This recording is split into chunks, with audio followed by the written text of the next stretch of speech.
Oh, la variole du singe est une maladie virale. Elle appartient au genre Orthopoxvirus. Ce genre comprend également le virus de la variole. La variole du singe est une zoonose. Cela signifie qu'elle peut se transmettre des animaux aux humains. Les symptômes de la variole du singe ressemblent à ceux de la variole, mais ils sont généralement plus légers. Le virus peut infecter divers animaux, notamment les rongeurs et les primates. La transmission interhumaine est également possible. Les scientifiques étudient encore ce virus complexe. Il est essentiel de comprendre la variole du singe pour mettre en place des mesures de santé publique efficaces. Nous devons être prêts à prévenir et à contrôler les futures épidémies. La variole du singe nous rappelle l'interdépendance de la santé humaine et animale.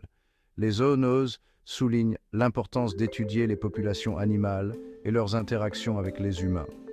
Ces connaissances sont essentielles pour prévenir de futures pandémies et protéger la santé mondiale.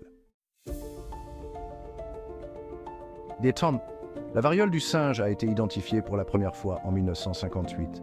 Des chercheurs danois l'ont découverte chez des singes de laboratoire. Cependant, le virus ne se limite pas aux singes. Il circule également dans les populations de rongeurs.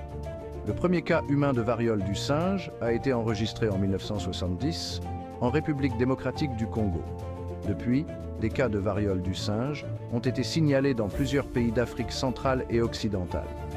Le virus est considéré comme endémique dans ces régions, ce qui signifie qu'il est constamment présent dans les populations animales.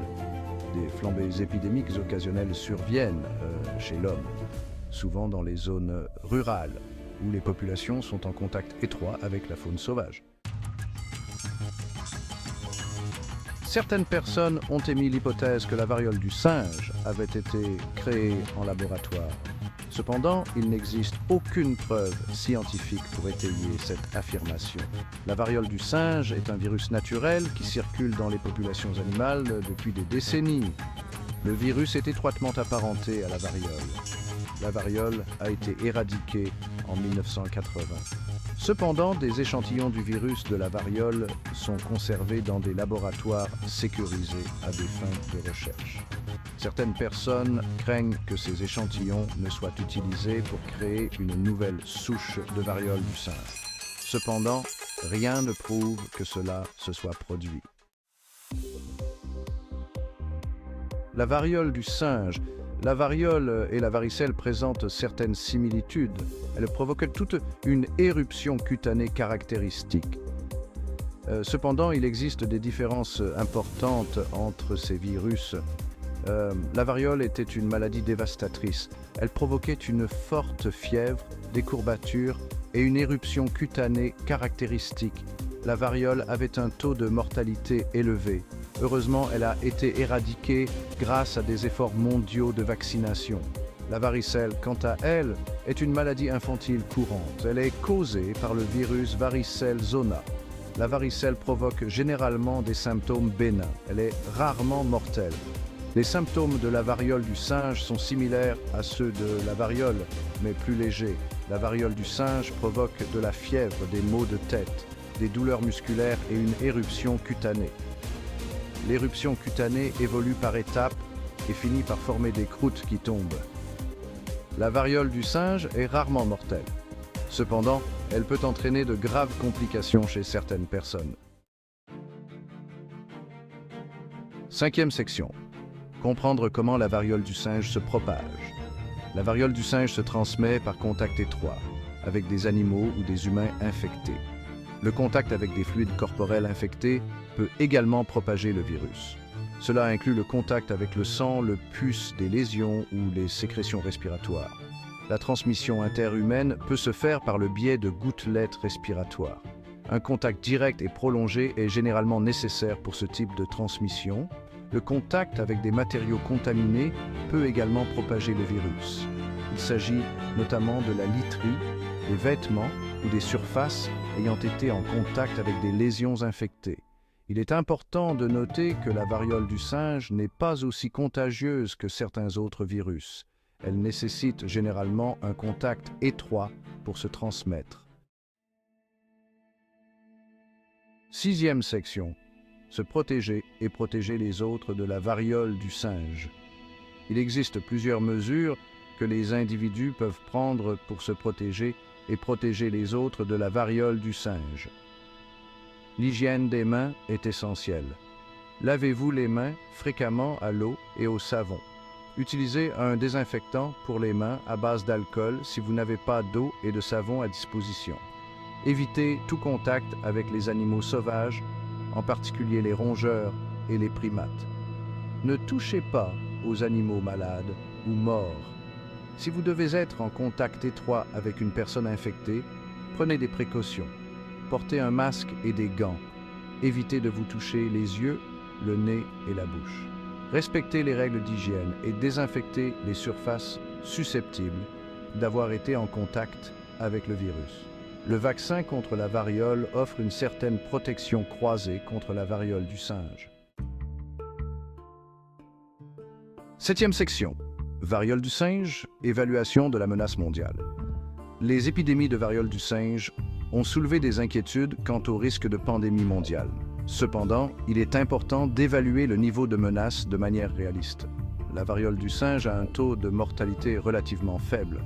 La plupart des personnes qui contractent le virus se rétablissent complètement. Il existe des méthodes de prévention efficaces, notamment la vaccination, les mesures d'hygiène et le fait d'éviter tout contact avec les animaux infectés. Bien que la variole du singe soit un problème de santé publique sérieux, elle n'est pas actuellement considérée comme une menace de pandémie. 8e section. L'importance de l'infrastructure de santé publique. Les épidémies de variole du singe soulignent l'importance d'une infrastructure de santé publique solide.